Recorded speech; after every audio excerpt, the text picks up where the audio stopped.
Immigrants are contributing to this country's economic development. We learn firsthand the story of one such entrepreneur and the help that is available to help small business owners.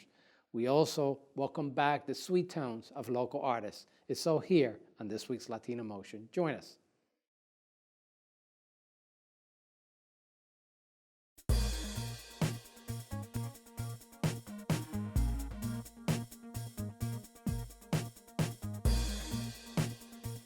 Choose quality, value, distinction. Choose Stockton.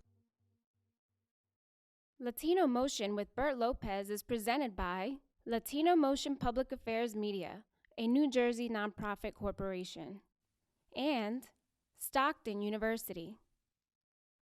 This edition of Latino Motion with Bert Lopez is brought to you by the HD Studios at the campus of Stockton University.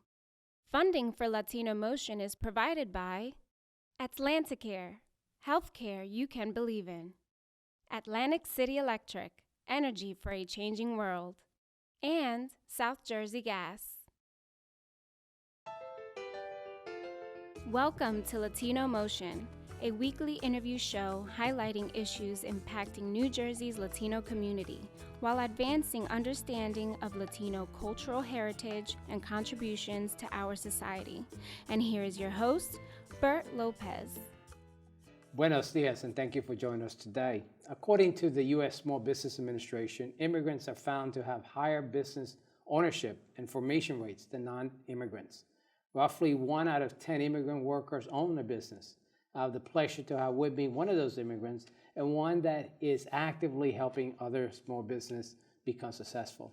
Luis de la O, welcome to Latino Motion. Thank you very much for having me. Now, I know me and you sat on a panel, and I really love your story as an immigrant coming to this country, and I know you had to struggle to form your own business, and you have a very inspirational story. Tell me a little bit about that. Yes, due to the political situation in Colombia, my parents was granted for asylum in the U.S., and we came to the United States. But I have the opportunity to start my own business in 2005. I have an income tax practice in New Brunswick, and I realized that wasn't easy. Mm-hmm. Like I was missing a lot of information. And through the years, I also realized that a lot of small business owners, like established businesses, restaurants, beauty salons, barber shops, they used to stop by my place asking me questions. And they asking me favors. Hey, can you translate this for me? Can you help me to fill it up this form? And I realized that the things that they asked me was so small, like things that doesn't require a lot of knowledge. But the problem was that many of them, they can speak English, but they cannot learn new subjects in English. Right. Like they can have a conversation with you regarding the business that they have. They can go to your house, they can measure your house and provide you an estimate how much they will charge you for paint your house or to clean your house or many other services. But if you ask a question that is not related with that service, they get lost. And so you were trying to fill a need that you saw in the community, but just in terms of you getting started, your own business, you had your own challenges to deal with as well. Yes. I did have my own challenge. I didn't have any network. I didn't know anyone. I just came in 2004 in April, and I started my business in April 2005, right? The first option was to find a business that was for sale or try to start something from scratch. And when I finally get the opportunity was access to capital. Right. Thanks God at that time, access to capital was easier. Like, you can walk into a branch and ask for money and they will consider you for some money. But that changed in 2008 after the financial crisis. And the most common problems that a lot of small business owners, especially immigrants, small business owners have is access to new markets and access to capital. And I think you hit it right on when you indicated how soon you came into the United States and how soon you started your own business, which is what a lot of immigrants are finding the need out of necessity to really start that entrepreneurship and get involved in business. And that's what you saw out of necessity to start your own business. Yes. If you arrive to this country, I was able to learn how to speak English a long time ago in 1993, but I never practiced. Right. But a lot of the immigrants came to the United States without any English at all. And that's why they cannot find, even if they have like really good qualifications, they can be a doctor, they can be an engineer, right. But if they cannot speak the language, they won't be able to find a job. The only option that they have is trying to start a business. That's why there's a lot of beauty salons, barber shops, restaurants that are owned by people that they have a degree in another country, but when they come here, the only option that they have is to start somewhere. And I know I've seen some of the statistics that all this is helping the economy of the United States. Obviously, the continued entrepreneurship and building and economic development into the communities. 92% of the businesses in the United States are micro businesses. If one of every three hire one more person, the U.S. will face full employment. That's the power of micro businesses. Right. Now, a lot of mayors or a lot of governors, they want to bring to the state, build big corporations. But the reality is the majority of the jobs have been created by small businesses. Exactly. Right? The idea is how we can help people to start business and to be able to grow those businesses successfully. Now, one of the things we want to talk about is one of the important points you made in terms of access to capital, and the business that you now have is called the Intersect Fund. Obviously, you're the vice president of that corporation. We want to discuss a little bit about how someone could have access to capital. And certainly, you also wear the other hat as well. You're also a board member of the Statewide Hispanic Chamber of Commerce, so you're constantly working with other businesses to help them. Basically, when we realized that 60% of the small business owners are not able to learn new subjects in English, we try to provide those services in Spanish. And that's what we're going to get into just a moment. We're going to take a quick break. We're going to continue this discussion. We'll be right back with more Latino Motion. Latino Motion with Bert Lopez is presented by Latino Motion Public Affairs Media, a New Jersey nonprofit corporation. Join us online at www.latinomotion.tv. Find us on YouTube, Facebook, and Twitter. We encourage your comments and contributions for show topics. Welcome back to Latino Motion. We continue our discussion with Luis Oldelaos. And Luis, we were talking about the need for access to capital for a lot of these small businesses. Obviously, when you started out 2008, I believe, 2005, it was easy. 2008, it became a lot more difficult and still very difficult to get access to capital. So you do have or are a part of the Intersect Fund, which is an organization that helps businesses have access to capital. Tell me a little bit about that. 8,000 small business owners get declined every single business day in the U.S. when they apply for a loan. The Intersect Fund is a community development financial institution, a CDFI. And basically what we do is we help people to build their credit and access to capital until they have at least 3 years in business and they can go to a commercial financial institution.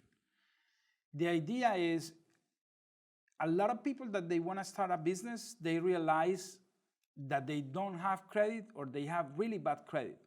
And that doesn't allow them to start the business.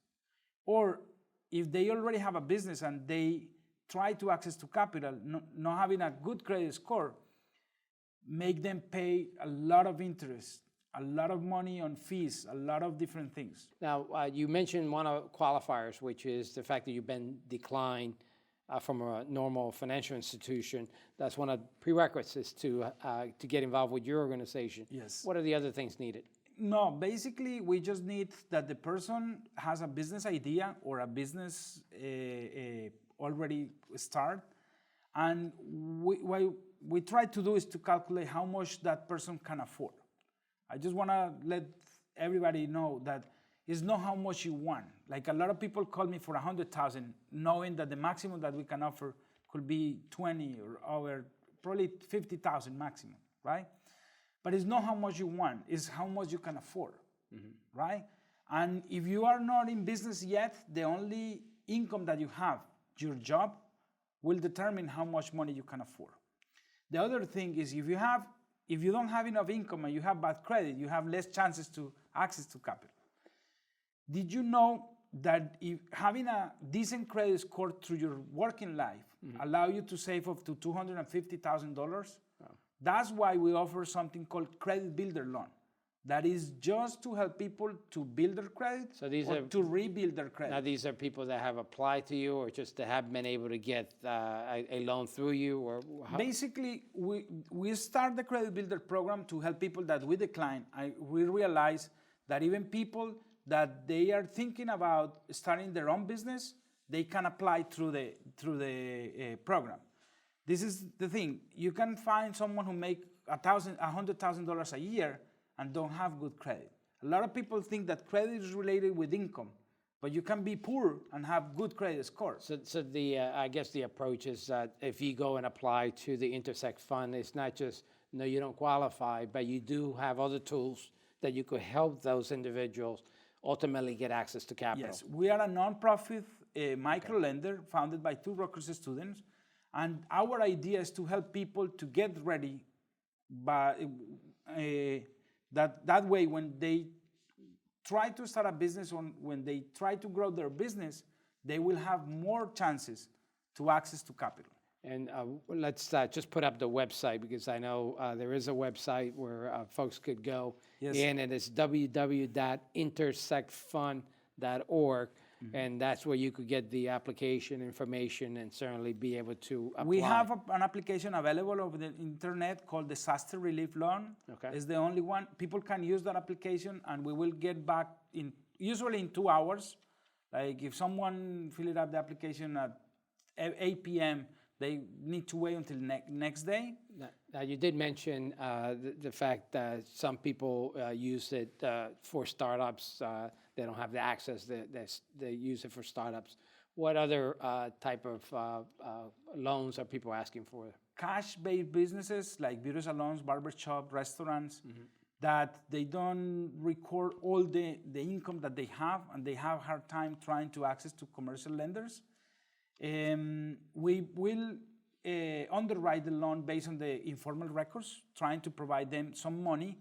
But the idea is we use the loan as a tool to help them to improve their business. We will tell them, okay, you need to purchase assets, you need to improve your record keeping, you need to hire a bookkeeper in order for them that after they finish the loan, to repay the loan, they will be in a better position to access a higher amount. So ultimately, the goal here is to help the business. Obviously, as a nonprofit, you're not looking to see how many loans you could close or getting the highest interest rate off those loans, but you're really ultimately trying to help those businesses. Yes, but I also want to say is when people apply for a commercial loan, they will pay higher interest compared with a mortgage because we are taking a higher risk, right? A lot of people say, no, I will get a lower interest rate if I go to the bank. Yes, when you purchase a house, you are offering the house as a collateral. Right. When people come to us, they don't have a house to offer to us as a collateral, right? That's why we're taking a higher risk. Well, Luis, thank you so much. It's very useful information, and I'm sure we'll have you back at some point to discuss some other aspects of this. Thank you for joining us, and we're going to continue with our next guest right here on Latino Motion. Latino Motion with Bert Lopez is presented by Latino Motion Public Affairs Media, a New Jersey nonprofit corporation. Join us online at www.latinomotion.tv. Find us on YouTube, Facebook, and Twitter. We encourage your comments and contributions for show topics. Welcome back to Latino Motion. For this segment, we're going to listen to some good music, Latino style. And before we do it, just want to wish you a Merry Christmas, Feliz Navidad, and a joyous holiday season. Let's listen into some music.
Hope you enjoy this musical set as much as I did, and thank you for joining us at home once again here on Latino Motion.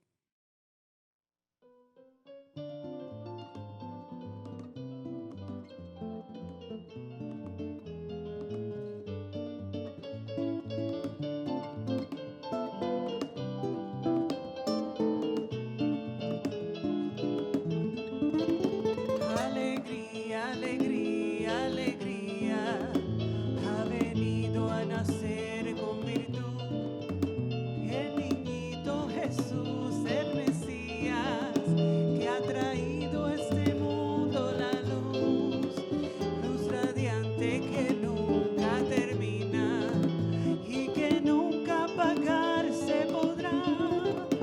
Alegría, porque ha nacido nuestro rey en Belén de Judá. Alegría, porque ha nacido nuestro rey en Belén de Judá. Alegría, alegría, alegría, ha venido a nacer con virtud el niñito Jesús, el Mesías, que ha traído a este mundo la luz, luz radiante que nunca termina y que nunca apagarse podrá. Alegría, porque ha nacido nuestro rey en Belén de Judá. Alegría, porque ha nacido nuestro rey en Belén de Judá. Y alegría, alegría, alegría, ha venido a nacer con virtud el niñito Jesús, el Mesías, que ha traído a este mundo la luz, luz radiante que nunca termina y que nunca apagarse podrá. Alegría, porque ha nacido nuestro rey en Belén de Judá. Alegría, porque ha nacido nuestro rey en Belén de Judá.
Choose quality, value, distinction. Choose Stockton.